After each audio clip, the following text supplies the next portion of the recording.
الحمدللہ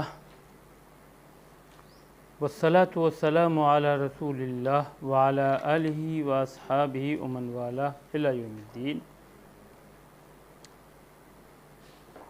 واختلفوا فی الصیوبۃ التی ترفع الاجبار وتوجب النطق بالرضا او الرد،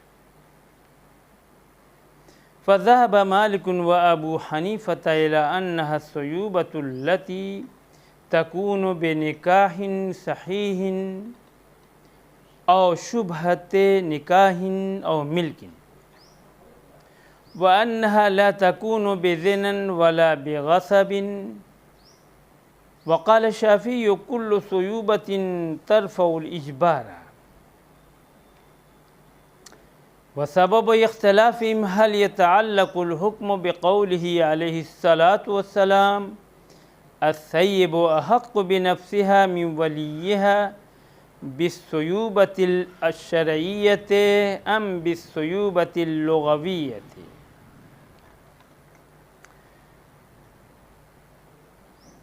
اوپر یہ بات آئی ہے کہ سیبہ کو اپنے سلسلے میں اختیار ہے،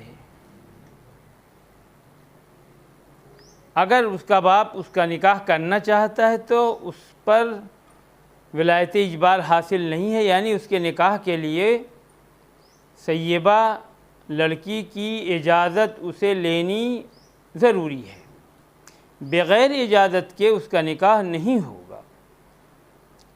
ظاہر ہے باکرہ اور سیبہ دو قسم کی عورتوں کا ذکر ہے۔ باکرہ وہ ہے جو جس نے کسی مرد سے ہم بستری نہ کی ہو، اور سیبہ وہ ہے جس نے ہم بستری کی ہو۔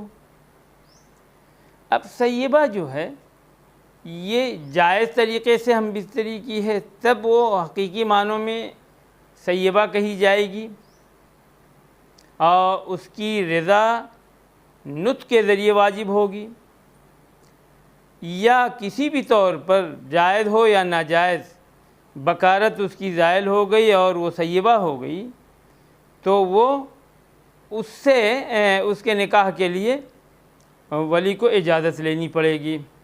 دراصل یہ مسئلہ اختلافی ہے، فقہا نے اس صیوبہ کے بارے میں اختلاف کیا ہے جو اجبار کو ختم کر دیتی ہے اور رضا ہو یا نطق ہو، یعنی نکاح کے سلسلے میں رضامندی کا اظہار ہو یا اس کو رد کرنا ہو، تو لفظوں میں صیوبت لازم قرار دیتی ہے۔ اگر کوئی عورت خاموش سیبہ ہے تو اس کی خاموشی اس کی رضا پر دلیل نہیں سمجھی جائے گی۔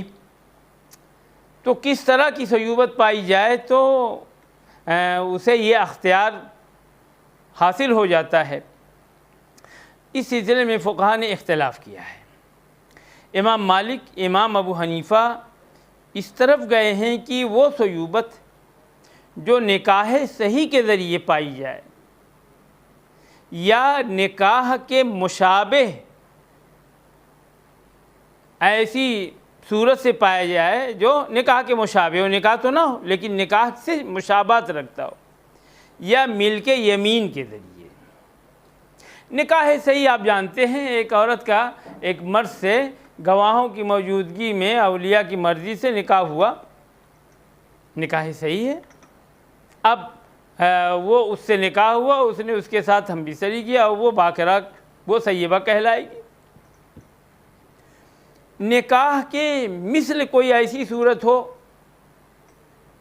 مثلا دو بہنوں کا ایک ساتھ نکاح ہوا لیکن دونوں اپنے حقیقی شوہر کے پاس نہیں گئیں بلکہ بدل گئیں، ادھر سے ادھر ہو گئیں،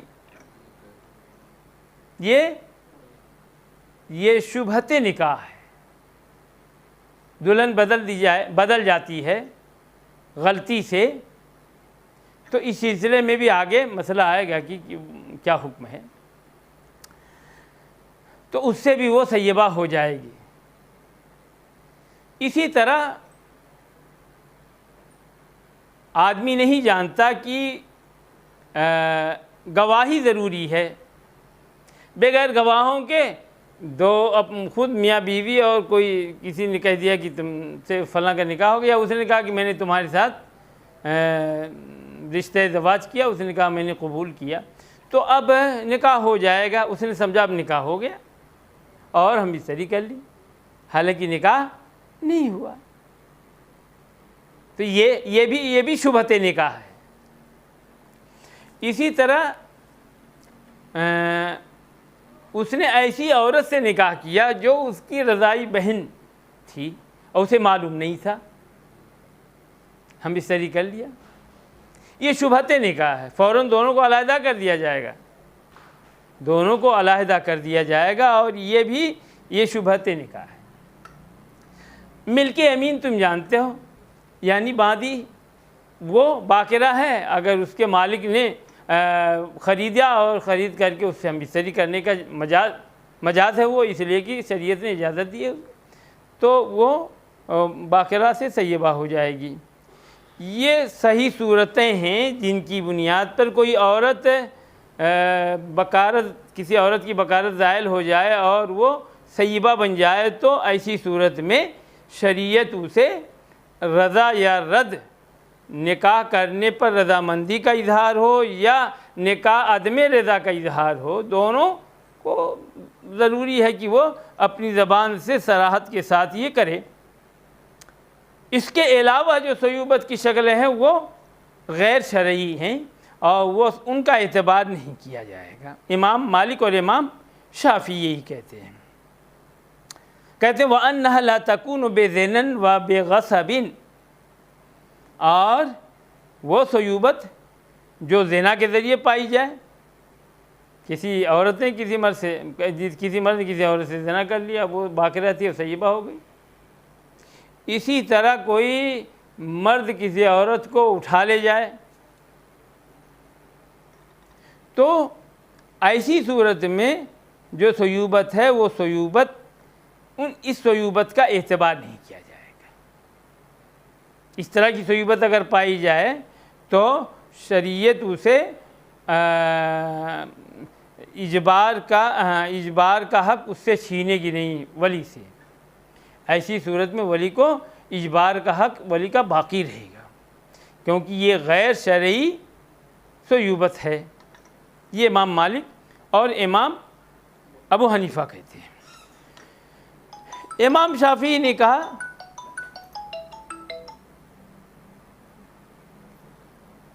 سرفراز ذرا بند کر دیجیے, پھر بعد ان سے بات کریں گے. امام شافعی کہتے ہیں کہ ہر طرح کی صیوبت رافع اجبار ہے. کسی طرح کی بھی صیوبت پائی گئی, زنا کے ذریعے سے صیوبت پائی گئی, اب جو ولی کو اس پر ولایتی اجبار تھا بکارت کی صورت میں اب ختم ہو گیا. اسی طرح اگر کوئی غصب کر گیا, اس کو اٹھا لے گیا زبردستی, اس کے ساتھ جو مکالہ کیا, تب بھی وہ یہ صورت بھی جو ہے اس کے لیے حق اجبار کو ختم کر دیتی ہے ولی سے. یہ امام شافعی کہتے ہیں. وَسَبَبُ اختلافِهِمْ, اختلاف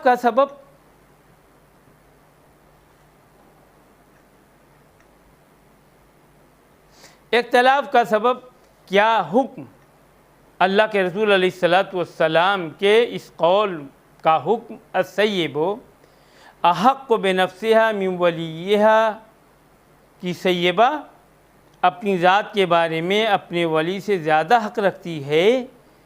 اس قول کا حکم صیوبت شرعیہ سے ہے یا صیوبت لغویہ سے ہے؟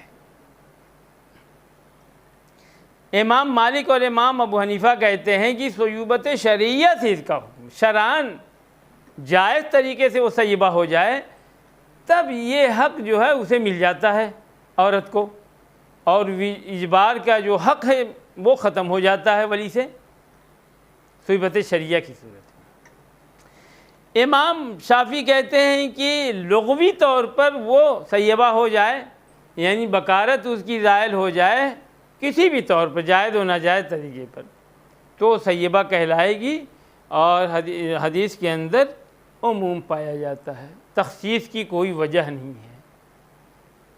اس لیے کہتے ہیں کہ لغوی صیبت لغویہ ہی کے ذریعے سے، یعنی وہ باقرہ نہ رہ جائے، سیبہ بن جائے، کسی عورت کسی مرد نے اس سے ہم بستری کر لیا، وہ سیبہ ہو گئی، تو ایسی صورت میں یقیناً امام شافعی کہتے ہیں کہ حدیث کے الفاظ بتا رہے ہیں کہ یہ عموم کا اس سے حکم ملتا ہے، اس سے حکم نکلتا ہے عموم کا۔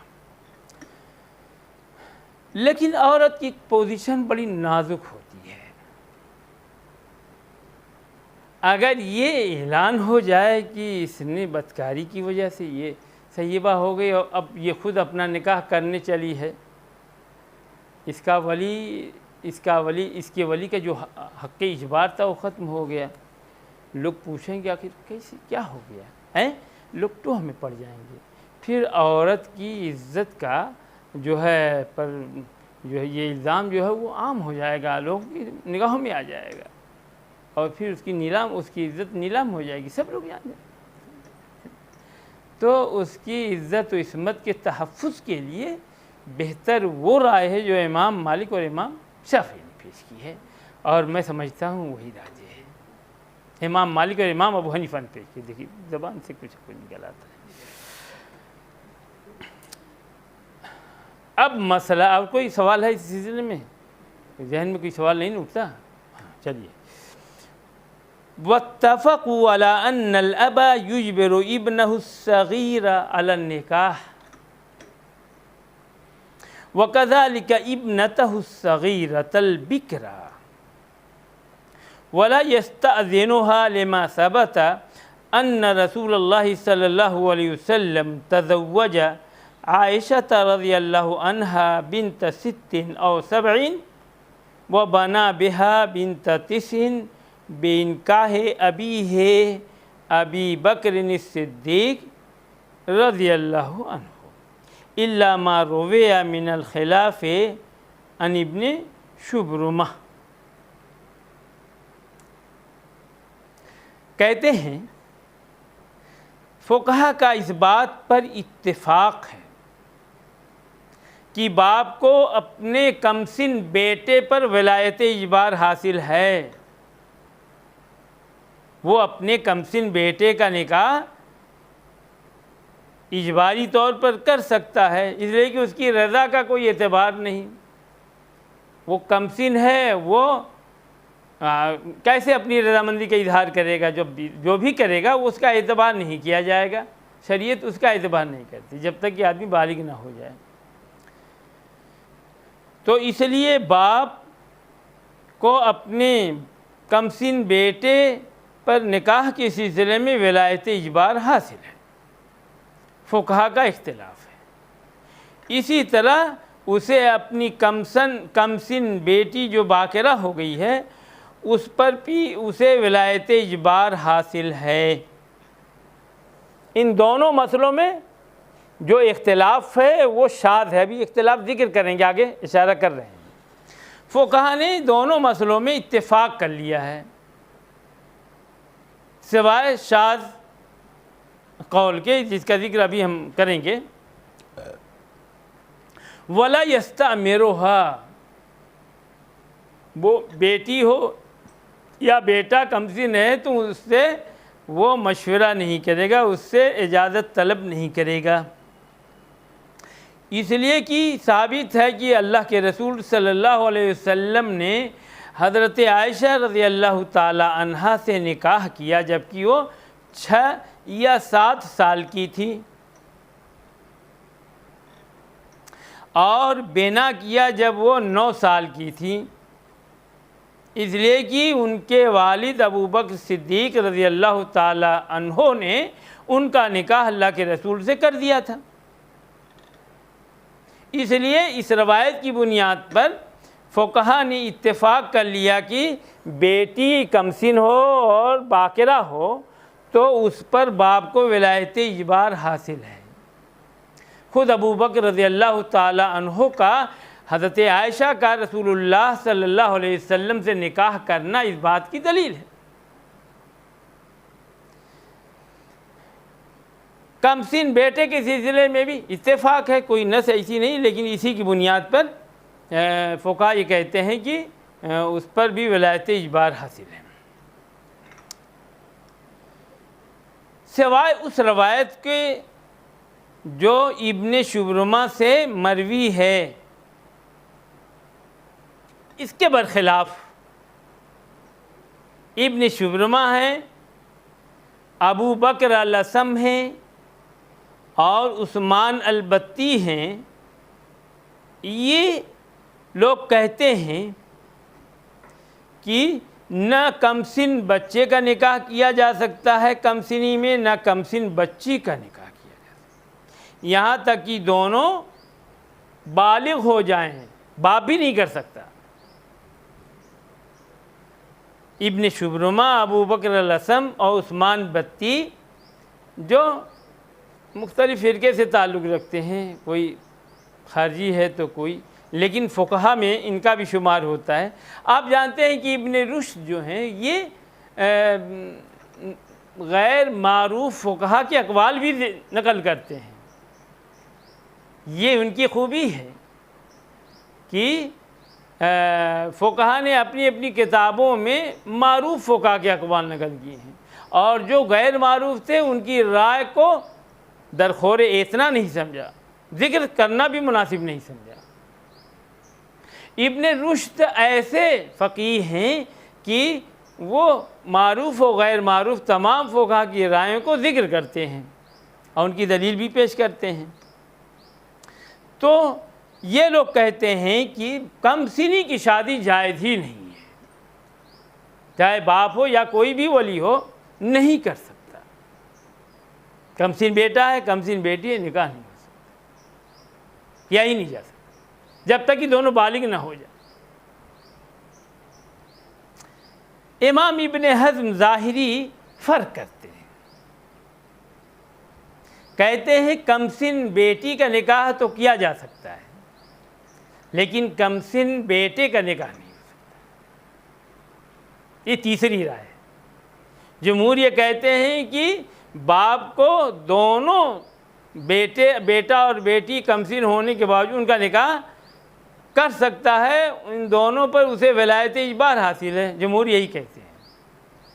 ابن شبرمہ، ابو بکر الاسم اور عثمان بتی یہ لوگ کہتے ہیں کہ نہیں، کم سنی کی شادی جائز ہی نہیں ہے، نہ بیٹے کی نہ بیٹی کی، بغیر جب یہاں تک کہ دونوں بالغ نہ ہو جائیں۔ اور امام ابن حزم کہتے ہیں کہ کم سن بیٹی کا نکاح تو ہو سکتا ہے لیکن کم سن بیٹے کا نکاح نہیں کیا جا سکتا۔ یہ اس سلسلے میں اقوال ہیں فقہا کے، کہتے ہیں وَاخْتَلَفُوا مِنْ ذَلِكَ فِي مَسْأَلَتَيْنِ إِحْدَاهُمَا هَلْ يُزَوِّجُ الصَّغِيرَةَ غَيْرُ الْأَبِ وَالثَّانِيَةُ هَلْ يُزَوِّجُ الصَّغِيرَ غَيْرُ الْأَبِ، دو مسئلے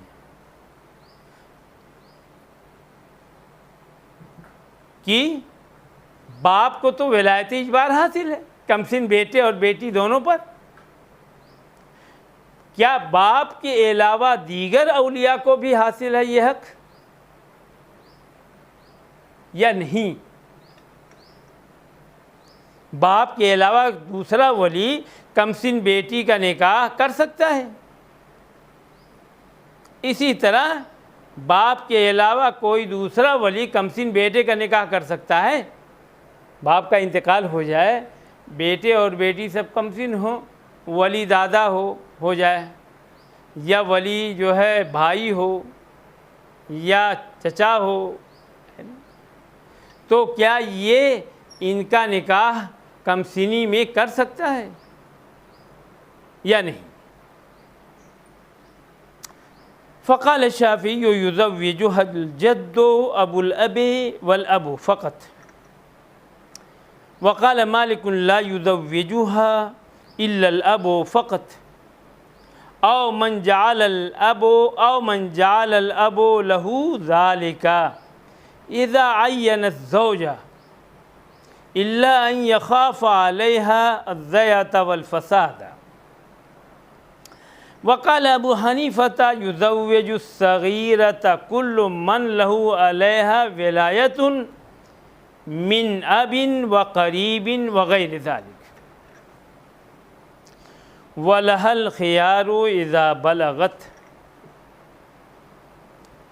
کم سن بچی بیٹی کم سن بیٹا دونوں کو الگ الگ کر کے بیان کرتے ہیں.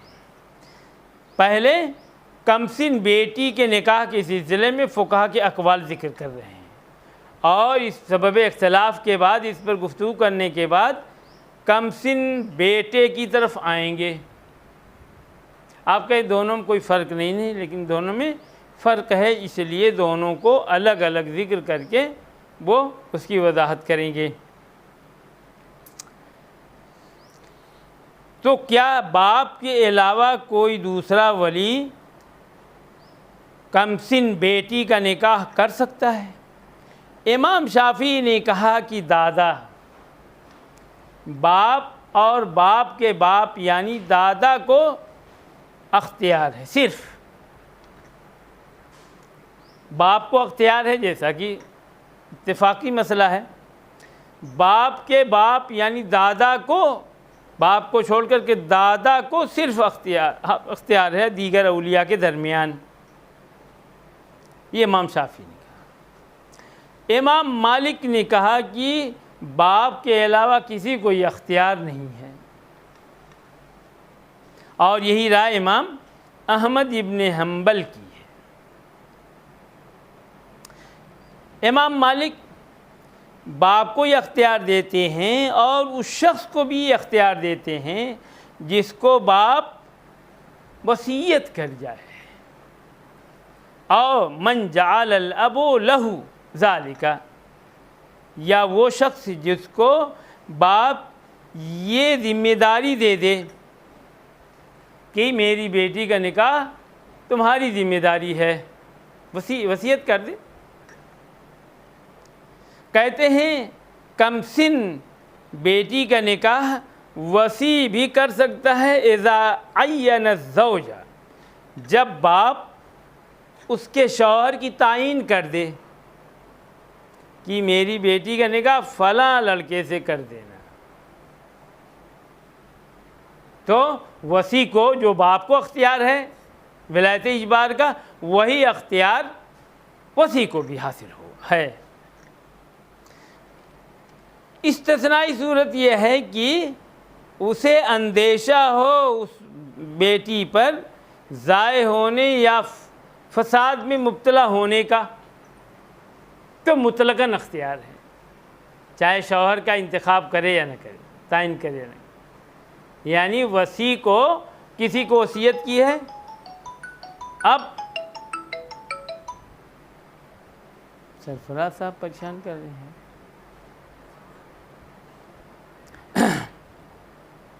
ابھی ان سے بات کریں گے، رک جاؤ بھائی تم کو یار. تو یہ استثنائی صورت یعنی مطلقاً باپ کو اختیار ہے، باپ کے وصی کو اختیار ہے چاہے شوہر کا انتخاب کرے یا نہ کرے.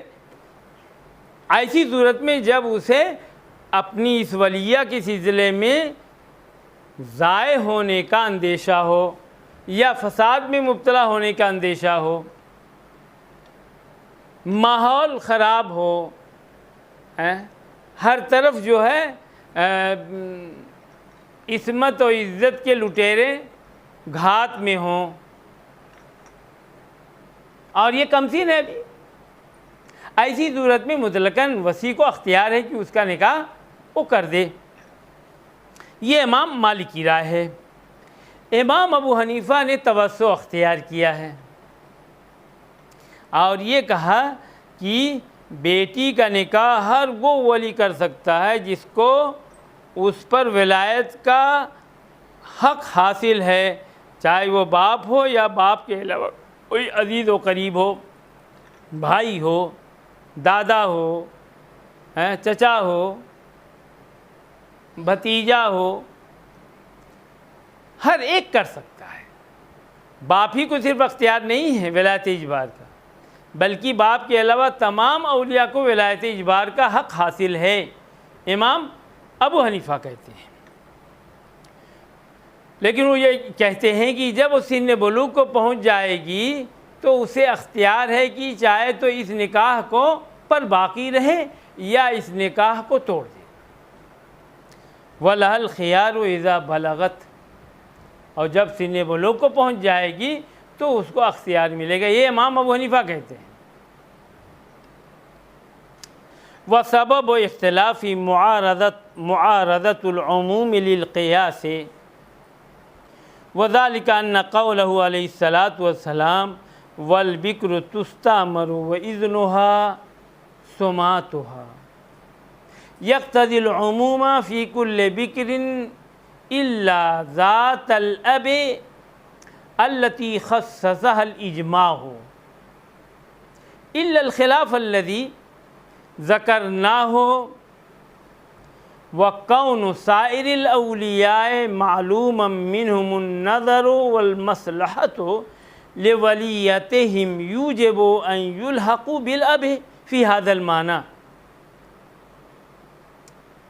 فمنهم من ألحق به جميع الأولياء ومنهم من ألحق به الجد فقط لأنه في معنى الأب إذ كان أبا عالا وهو الشافعي، ومن قصر ذلك على الأب رأى أن ما للأب في ذلك من غير موجود لغيره، إما من قبل أن الشرع خصه بذلك وإما من قبل أن ما يوجد فيه من الرأفة والرحمة لا يوجد في غيره، وهو الذي ذهب إليه مالك رضي الله عنه وما ذهب إليه أظهر والله أعلم، إلا أن يكون هناك ضرورة۔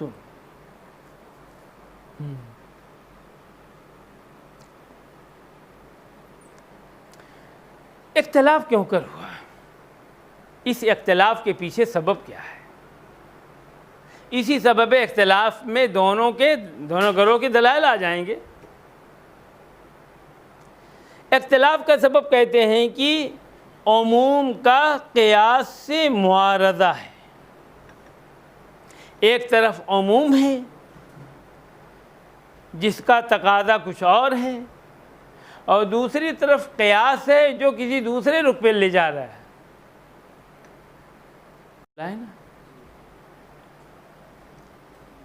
اب ہم دیکھیں گے کہ وہ عموم کہاں ہے اور قیاس کس نوعیت کا ہے۔ اس کی تفصیل یہ ہے کہ اللہ کے رسول علیہ الصلاۃ والسلام نے فرمایا وَالْبِكْرُ تُسْتَأْمَرُ وَإِذْنُهَا سُمَاتُهَا يَقْتَضِي الْعُمُومَ فِي كُلِّ بِكْرٍ إِلَّا ذَاتَ الْأَبِ الَّتِي خَصَّصَهَا الْإِجْمَاعُ، باقرہ سے اجازت لی جائے گی اور اس کی اجازت اس کی خاموشی ہوگی۔ یہ حدیث کے اندر جو عموم ہے وہ عموم تقاضا کرتا ہے کہ یہ حکم ہر طرح کی باقرہ کے سلسلے میں ہے کہ اسے اجازت لی جائے گی، سوائے باپ والی باقرہ کے جس کو اجماع نے خاص کر دیا ہے، اس کو اس عموم سے نکال کر خاص کر لیا ہے، اس پر اجماع ہے، سوائے وہ شاذ اختلاف کے جس کا ذکر ہم نے اوپر کیا ہے، یعنی حسن بصری ہیں جو کہتے ہیں کہ سیبہ پر بھی اسے ولایت اجبار حاصل ہے،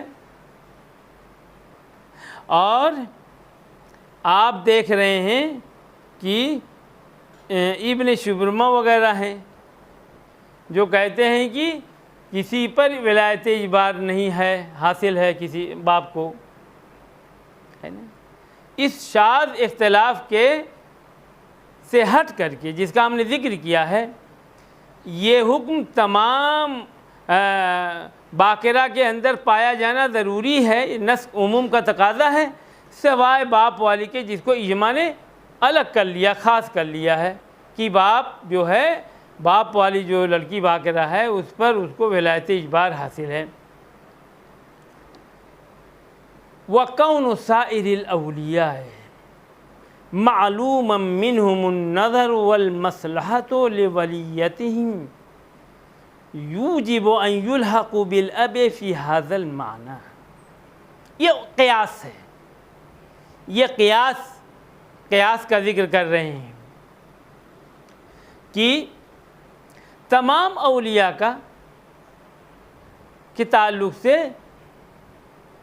اپنی ولیہ کے بارے میں غور فکر کرنا، سوچنا سمجھنا اور متفکر رہنا، اس کے مسالے کا پاس و لحاظ کرنا، یہ بات معلوم ہے۔ جس طرح باپ کو اپنی بیٹی کے تعلق سے اس کے رشتے کو لے کر کے فکر مند ہے، وہ اس کے مصالح کو تلاش کر رہا ہے کہ کہاں اس کی بیٹی رہے گی تو آرام سے رہے گی، کون سا رشتہ مناسب ہے، کون سا مناسب نہیں ہے، اسی ادھیڑ بن میں وہ رہتا ہے، اور یہاں تک کہ صحیح رشتہ تلاش کرنے میں وہ ساری کوشش لگا دیتا ہے۔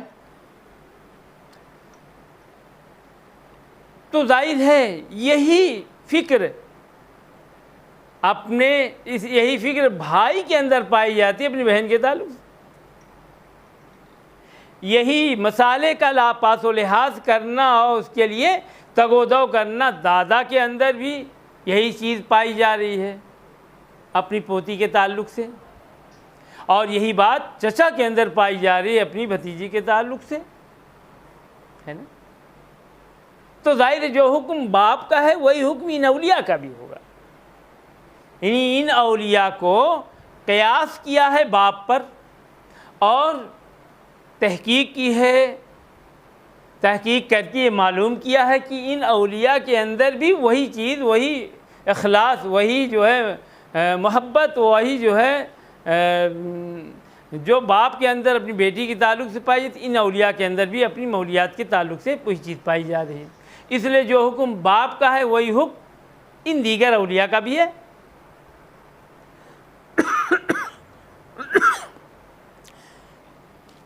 یہ ہے قیاس،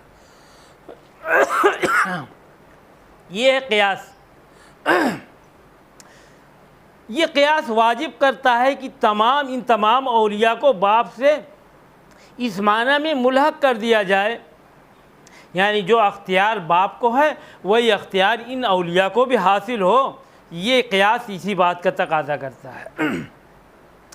فَمِنْهُمْ ان فقہا میں سے کچھ نے باپ سے تمام اولیاء کو جوڑ دیا ہے، ملحق کر دیا ہے، جیسا کہ امام ابو حنیفہ رحمۃ اللہ علیہ ہیں، اور ان فقہا میں سے کچھ دیگر ہیں فقیہ جو صرف دادا کو جوڑتے ہیں اس معنی میں، اس لیے کہ وہ یہ کہتے ہیں کہ وہ باپ کے معنی میں ہے، اس لیے کہ وہ باپ جد اعلیٰ ہے، وہ ابن اعلیٰ اوپر کا باپ ہے، اس لیے جو حکم نیچے کے باپ کا ہوگا وہی حکم دادا کا بھی ہوگا۔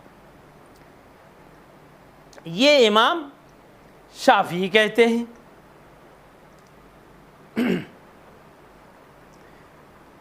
وہ شافعی، اور یہ امام شافعی کہتے ہیں، یہ رائے رکھتے ہیں۔ ومن قصر ذلك على الاب، جنہوں نے اس حکم کو باپ ہی تک محصور رکھا، منحصر رکھا، خاص کیا، اس نے دیکھا کہ باپ کے اندر اس سلسلے میں جو خلوص و محبت ہے وہ موجود نہیں ہے دوسرے کے اندر۔ انہوں نے سماج کا مطالعہ کیا اور دیکھا کہ باپ کے اندر جو اپنی بیٹی کو لے کر کے فکر مندی پائی جاتی ہے وہ دیگر اولیاء کے اندر موجود نہیں ہے۔ دو وجہیں ہو سکتی ہیں۔ ایک وجہ یہ ہے، یا تو یہ کہا جائے کہ شریعت نے اس معنی میں باپ کو خاص کر دیا ہے، اس لیے باپ اس سلسلے میں باپ کو اختیار ہے، باپ کے علاوہ کسی کو اختیار نہیں ہے، شریعت نے خاص کر دیا۔ دوسرا پہلو یہ ہے کہ باپ کے اندر جو محبت، الفت اور مہربانی کا جذبہ بیٹی کے تعلق سے پایا جا رہا ہے، وہ غیر کے اندر نہیں پایا جا رہا، اس لیے غیر کو باپ سے ملحق کرنے کا کوئی سوال ہی نہیں ہوتا۔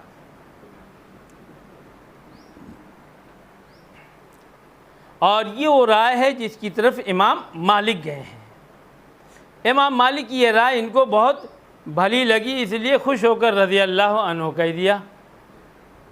آپ اسے یہ نہ سمجھیں کہ امام مالک کے تعلق سے یہ کسی تعصب کا شکار ہو گئے ہیں، غیر جانبدار ہو کر کے تجزیہ کیا تو لگا کہ امام مالک کی رائے کچھ زیادہ ہی مستحکم ہے ان دلائل کی روشنی میں، اس لیے خوش ہو کر رضی اللہ عنہ کہہ دیا۔ ایسا بہت کم ہوتا ہے، ایسا نظارہ آپ کم دیکھتے ہیں اس میں کتاب میں کہ وہ امام مالک کے تعلق سے اس طرح کی جذبات کا اظہار کریں۔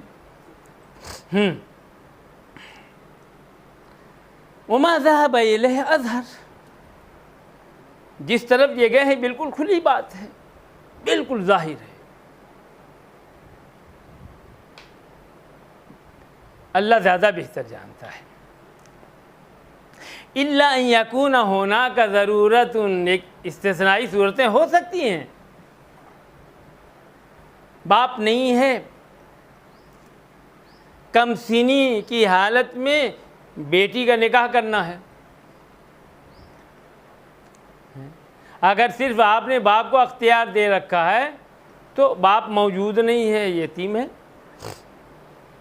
اب بھائی ہے، دادا ہے، چچا ہے، حالات کا تقاضا یہ ہے کہ اسے اس پرفتن دور میں فتنوں سے محفوظ رکھنے کے لیے اس کا نکاح کر دیا جائے،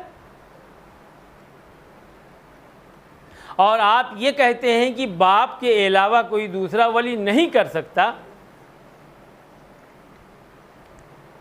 تو ظاہر ہے اس کا حل کیا ہوگا؟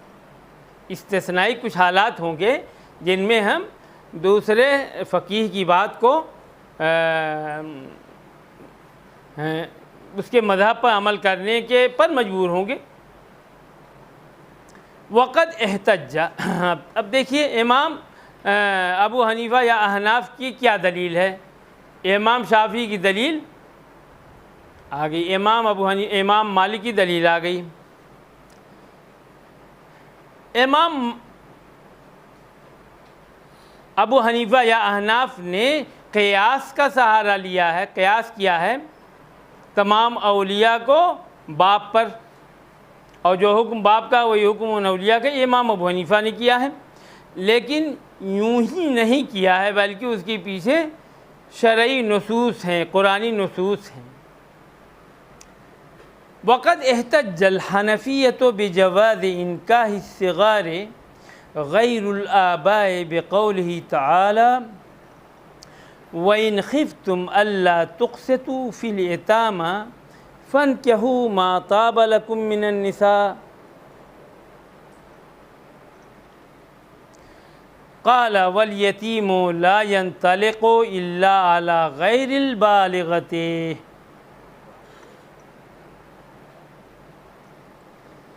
امام ابو حنیفہ نے کم سن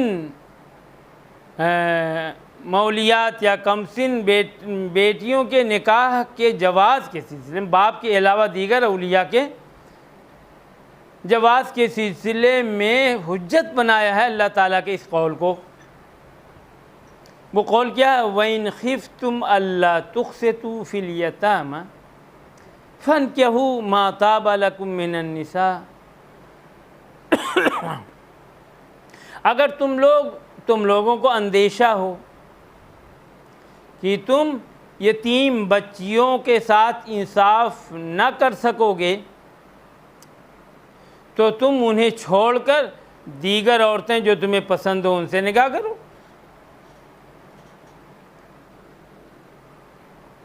یتیم لڑکیاں، جیسے اولیاء، ایسے اولیاء ہیں جن کا نکاح ان یتیم سے، ان یتیم بچیوں سے ہو سکتا ہے، اور ولی ہیں۔ مثلا چچا زاد بھائی ہیں، کوئی نہیں ولی، چچا زاد بھائی ولی ہیں، وہ ان یتیم بچیوں کے سرپرست بھی ہیں،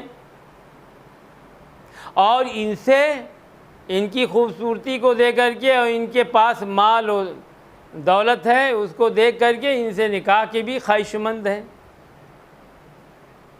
لیکن ان لڑکیوں کے سرپرست بھی ہیں، یہ لڑکیاں انہی کی کفالت میں ہیں، وہی سرپرست ہیں، وہی ولی ہیں، دیکھ ریکھ وہی کرتے ہیں، ان لڑکیوں کھانے پینے کے انتظام وہی کر رہے ہیں، اور ان کے زمین اور ان کے مال کی حفاظت بھی وہی ولی بن کے کر رہے ہیں۔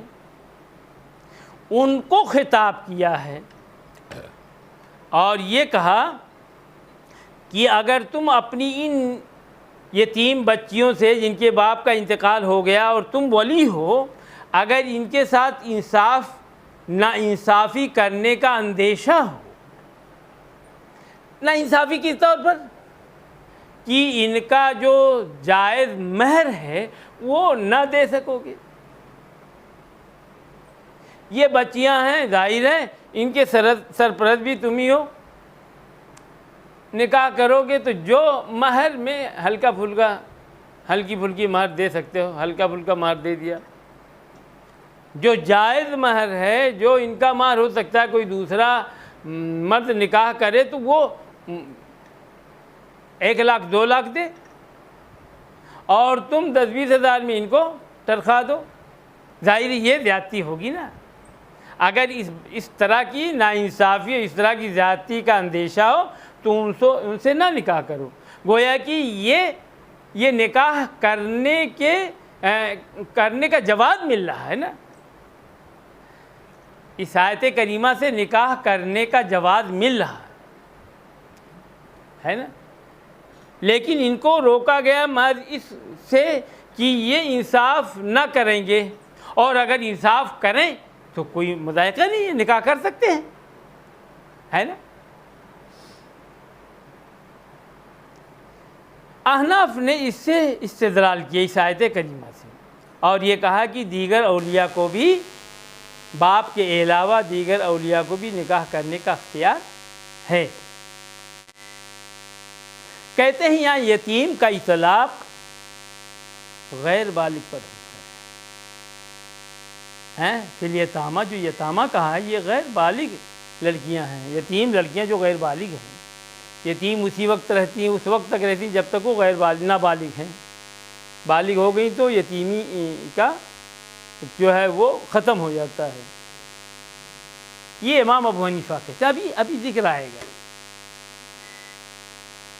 امام ابو حنیفہ نے اپنی اس آیت کی تفسیر میں حضرت عائشہ رضی اللہ تعالی عنہا کا اثر پیش کیا ہے۔ انہوں نے دلیل پیش کی ہے کہ حضرت عروہ رضی اللہ رحمۃ اللہ علیہ، جو حضرت عائشہ رضی اللہ تعالی عنہا کے بہن کے لڑکے تھے، عروہ ابن زبیر،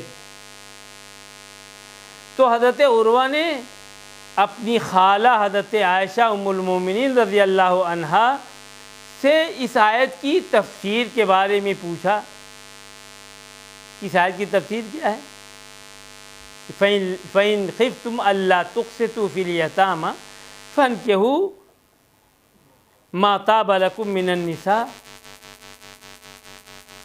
حضرت عائشہ رضی اللہ تعالی عنہا نے فرمایا، یا ابن اختی، آپ کی کتاب میں ہے نہیں یہ، یا ابن اختی، حضرت عائشہ رضی اللہ عنہا نے فرمایا کہ یا ابن اختی هذه اليتيمة تكون في حجر وليها،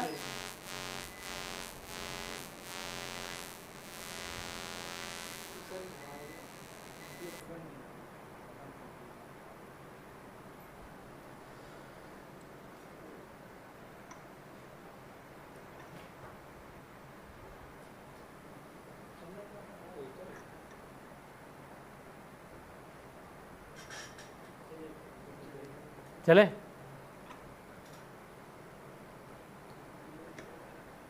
حضرت عائشہ رضی اللہ تعالی عنہ نے اپنے بھانجے عروہ سے فرمایا یا ابن اختی، اس آیت کریمہ کے سلسلے میں فرمایا کہ اے میرے بھانجے، میری بہن کے لڑکے، یہ یتیم بچی جو اپنے ولی کی گود میں ہے اور یہ ولی اس کے ساتھ شریک ہے اس کے مال میں، یعنی اس کے خاندان کی وہ ہے، اس کی چچا زاد بہن ہے جس سے اس کا نکاح جائز ہے۔ وَيُعْجِبُهُ مَالُهَا وَجَمَالُهَا فَيُرِيدُ أَن يَتَزَوَّجَهَا، اس کا مال، اس کی خوبصورتی اسے بھا جاتی ہے اور اس سے نکاح کرنے پر آمادہ ہو جاتا ہے۔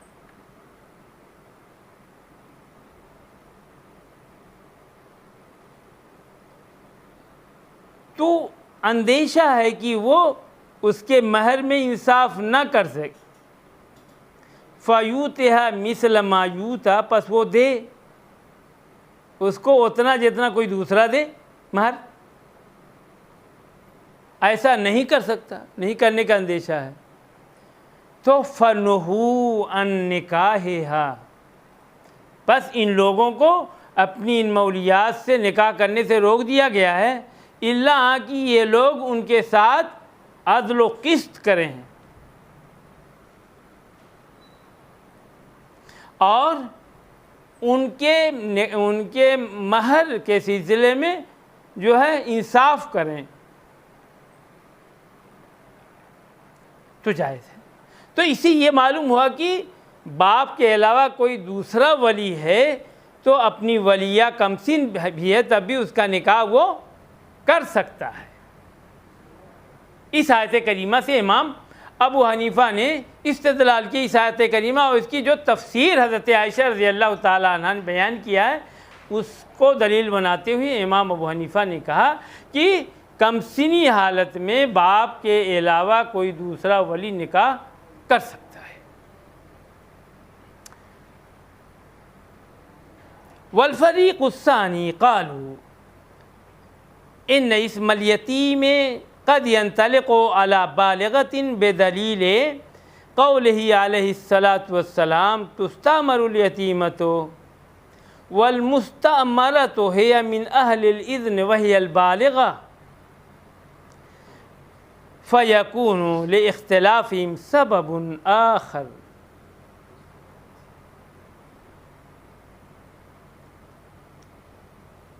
وهو اشتراك اسم اليتيم وقد احتج أيضا من لم يجز نكاح غير الأب لها بقوله عليه الصلاة والسلام تستعمر اليتيمة في نفسها۔ قالوا والصغيرة ليست من أهل الاستعمار بالاتفاق فوجب المنع ولأولئك أن يقولوا إن هذا حکم الیتیمۃ التی ہی من اہل الاستعمار واما الصغیرۃ فمسکوت عنہا۔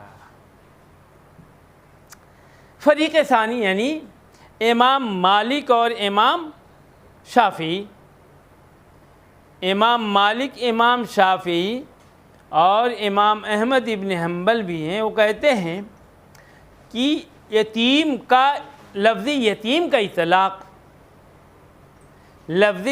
کا اطلاق کبھی کبھی بالغہ پر بھی ہوتا ہے۔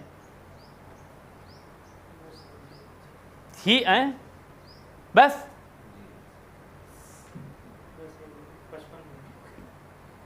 ارے اتنی جلدی 55 منٹ ہو گیا۔ چلیے اچھے، فریق ثانی کی دلیل ہم کل پیش کریں گے۔ امام ابو حنیفہ کے دلائل آپ ذہن میں بیٹھا لیجئے۔ وآخر دعوانا الحمدللہ۔